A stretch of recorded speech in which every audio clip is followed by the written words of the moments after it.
Hoy vamos a meternos de lleno en una idea que ha cambiado las reglas del juego en la gestión pública.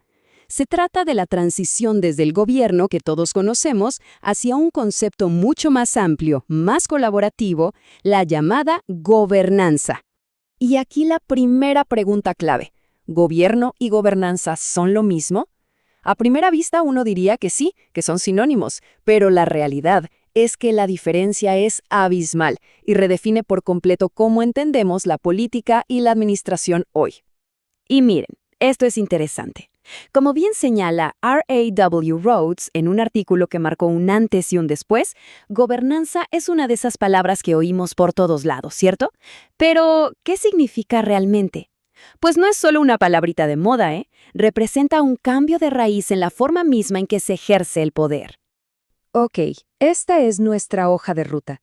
Primero, vamos a explorar qué significa eso de gobernar más allá del gobierno. Después, nos metemos con la nueva gestión pública. De ahí, saltamos de los mercados a las redes. Veremos qué es eso de la red autoorganizada. Luego, un concepto clave, el vaciamiento del Estado. Y cerramos con el gran desafío que todo esto representa hoy. Bueno, entremos en materia.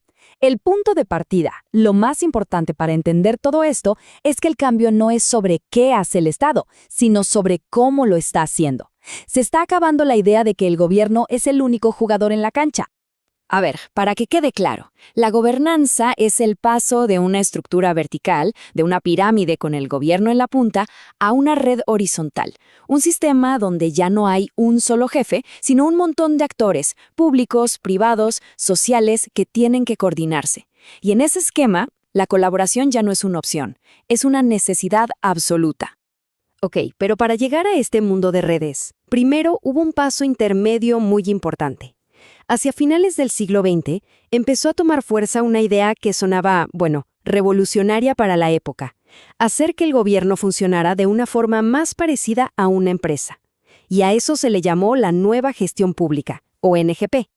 Y la NGP llegó con todo, ¿eh? Trajo un diccionario completamente nuevo al sector público. Palabras como competencia, indicadores de desempeño, control de resultados, valor por el dinero. La idea era, básicamente, aplicar la lógica empresarial para que el aparato estatal fuera más eficiente y, digamos, más austero.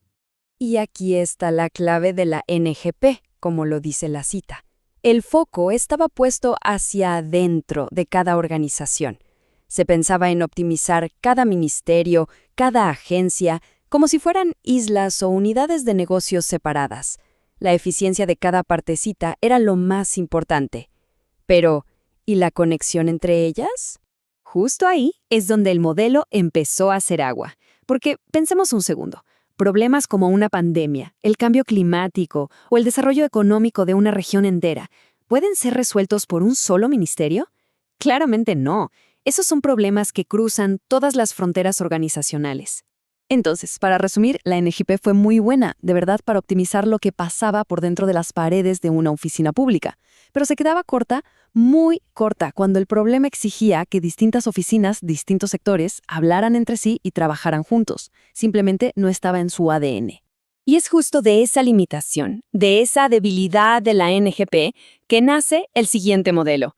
Un modelo que ya no se basa en la competencia, sino en la colaboración. Que no se basa en la jerarquía, sino en la coordinación, en las redes.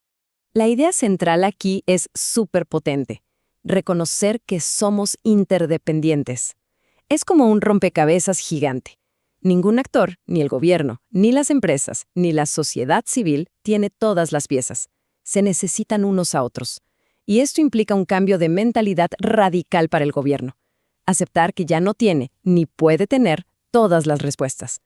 Y estas redes tienen características muy particulares. Fíjense, primero la interdependencia, ya lo dijimos. Segundo, las interacciones son constantes, no es algo de una sola vez.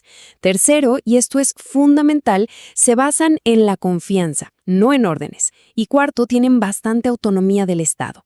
Más que una estructura rígida, es como un ecosistema vivo que se autoorganiza. Pero claro, todo esto tiene una consecuencia, y es una consecuencia enorme. Cuando estas redes se vuelven las protagonistas, ¿Qué le pasa al Estado tradicional, al gobierno central? Pues su papel cambia drásticamente. A este fenómeno se le ha llamado el vaciamiento del Estado. Ojo, no significa que el Estado desaparezca para nada. Significa que muchas de sus funciones se van para otro lado. Algunas se privatizan, otras se van a agencias más autónomas, otras incluso a organismos internacionales. El poder se dispersa, se fragmenta. El centro se vacía. Y sí, este modelo de redes es muy poderoso para resolver problemas complejos. Pero, y es un gran pero, también nos traen nuevos dilemas, unos dilemas que tocan el corazón mismo de la democracia y la rendición de cuentas. El desafío es gigante. Las herramientas de antes, el ordeno y mando, ya no sirvan en este nuevo juego. Ahora, los que trabajan en el sector público necesitan ser más como directores de orquesta que como generales. Necesitan saber negociar, facilitar, construir puentes. Se trata más de influir y coordinar que de imponer. Y con esto cerramos con la pregunta del millón. En este mundo de redes, donde el poder está tan repartido y las decisiones son compartidas, si algo sale mal, ¿a quién se le piden cuentas? ¿Quién es el responsable final? Encontrar una buena respuesta a esa pregunta es, probablemente, el mayor reto que enfrenta la gobernanza en el siglo XXI.